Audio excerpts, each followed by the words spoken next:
नमस्कार दोस्तों, कैसे हैं आप सभी लोग। तो स्टे वेकेंट राउंड का जो सीट मैट्रिक्स है वो अभी अभी एमसीसी की वेबसाइट पर अपडेट हुआ है।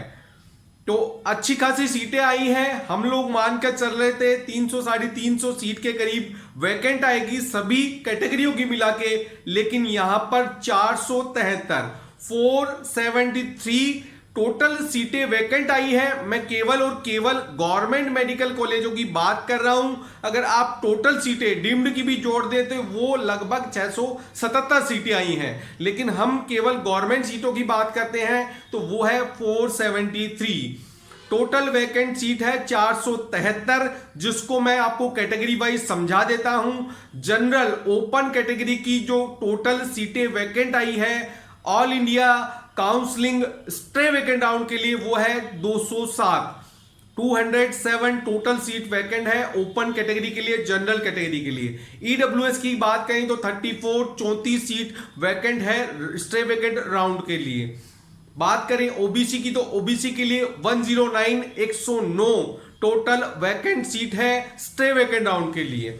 एससी में 93 टोटल वैकेंट सीट रही है स्टे वेकेंट राउंड के लिए, और एससी शेड्यूल्ड ट्राइब के लिए 30 सीटें वैकेंट है स्टे वेकेंट राउंड के लिए। तो टोटल 473 सीट आपके पास है स्टे वेकेंट राउंड के लिए। और जैसा कि आप सभी को पता है, स्टे वेकेंट राउंड का जो नया नोटिफिकेशन आया है कल, उसमें साफ साफ बताया गया है कि जिन बच्चों को ऑल इंडिया काउंसलिंग के कोई से भी राउंड में सीट अलॉट हो गई है, ज्वाइन हो गए हैं, और राउंड 3 तक सीट अलॉट हो गई है, ज्वाइन नहीं किया है, तो उन सभी को आगे की काउंसलिंग से बाहर कर दिया गया है। और उसके साथ ही साथ वहां पर लिखा गया है कि सभी स्टेट की राउंड 3 तक की काउंसलिंग में जिन बच्चों को कॉलेज अलॉट हो गया है, ज्वाइनिंग कर ली है, या 3rd राउंड में अलॉट होने के बाद ज्वाइनिंग नहीं की है, उन बच्चों को भी यहां काउंसलिंग से बाहर कर दिया गया है। तो यह सब कुछ यहां पर डिटेल में बताया गया है, जिसको कि आप भली भांति नोटिफिकेशन में जाकर देख सकते हैं। सीटें ठीक ठाक आई है, हम मान कर चल रहे थे उससे थोड़ी ज़्यादा ही है। हम 300 से 350 के करीब सीटें मान के चल रहे थे।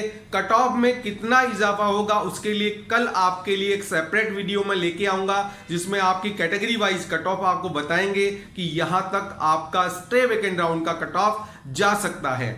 तो अभी आपको क्या करना है, अपनी कैटेगरी वाइज, जैसे जनरल के कैंडिडेट हैं उनको तो जनरल की ही भर सकते हैं कि वो अदर कैटेगरी में जा नहीं सकते हैं। बाकी अदर जो कैंडिडेट है वो तो जनरल की सीटें भी ले सकते हैं। तो आप अपनी प्रायोरिटी के अनुसार अच्छे से कॉलेज का सिलेक्शन करिए, क्योंकि यहाँ पर अगर आपको सीट अलॉट हो जाती है स्टे वेकेंट राउंड में, और अगर आप ज्वाइन नहीं करते हैं तो 2025 की काउंसलिंग से आपको बाहर कर दिया जाएगा।